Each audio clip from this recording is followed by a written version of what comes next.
স্ত্রীকে অধিক পরিমাণ ভালোবাসুন। কাজ করতে করতে যদি আপনার স্ত্রী অসুস্থ হয়ে পড়ে, তবে সেটা আপনার পরিবার গোছানোর জন্য হচ্ছে, রংঢং করে নয়, অলক্ষণের কোনো কারণ নয়। স্ত্রীকে ভালোবাসুন। একসময়ে দুর্দান্ত আকর্ষণ করা স্ত্রী যদি কয়েক বছর পর আপনার কাছে আকর্ষণ করতে না পারে, তবে আপনার পরিবারের সময় দিতে দিতে সংসার গোছাতে গোছাতে সেই আকর্ষণটাই হারিয়ে যায়। স্ত্রীকে ভালোবাসুন। হঠাৎ করে আপনি দেখছেন আপনার স্ত্রীর চোখের নিচে কালচে দাগ পড়ে গেছে, দেখতে আগের থেকে অনেক খারাপ লাগছে। হ্যাঁ, তবে সেটা মনে রাখবেন, আপনার সন্তানদের পরিচর্যা করতে করতে অসংখ্য রাত না ঘুমিয়ে আপনার স্ত্রীর এই রকম অবস্থা হয়ে দাঁড়িয়েছে। স্ত্রীকে ভালোবাসুন।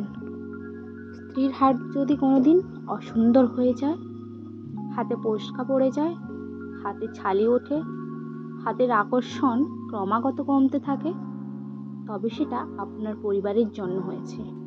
আপনার পরিবারকে মজাদার রান্না করে খাওয়াতে খাওয়াতে আজকে আপনার স্ত্রীর হাতের অবস্থা এই রকম হয়েছে। স্ত্রীকে ভালোবাসুন।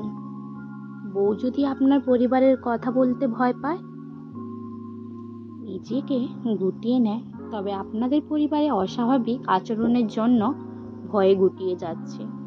ভালো আচরণ করুন, কেননা পরিবার ভালো রাখার জন্য একজন স্ত্রীই দরকার। তখন মন থেকে সমস্ত সম্মান ও চলে যাবে। তাই স্ত্রীকে সবসময় ভালোবাসুন, আর স্ত্রীকে সম্মান করুন, ভালোবাসা দিন, মায়া মমতা দিন, সব কিছু দিয়ে স্ত্রীকে আগলে রাখুন। স্ত্রীকে ভালোবাসুন। স্ত্রী যদি আপনাকে সন্দেহ করে, তবে সেটা আপনার প্রতি বিশ্বস্ত ভালোবাসা থেকে সন্দেহ করছে। আপনি অন্য কোনো মেয়ের দিকে ঝুঁকে পড়েছেন, হয়তো রূঢ় আচরণ করছেন স্ত্রীকে। তাই স্ত্রীকে বোঝান এবং স্ত্রীর সন্দেহ থেকে দূর করুন এবং স্ত্রীকে অনেক ভালোবাসুন। স্ত্রীকে ভালোবাসুন।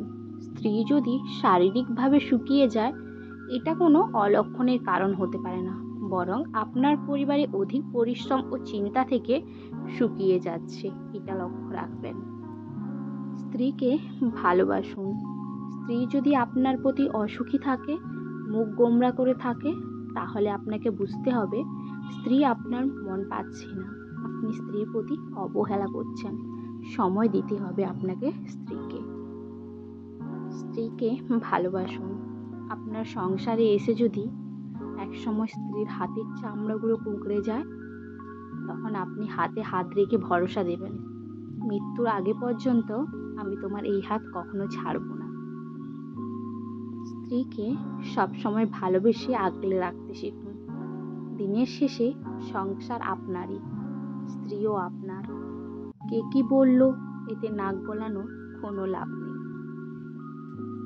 বিয়েটা হয়েছে ভগবানের ইচ্ছেতে, তাই ভগবান যখন আপনাকে এই বন্ধনে জড়িয়েছে, তাই এই বন্ধন ভাঙার কোনো অধিকার আপনার নেই।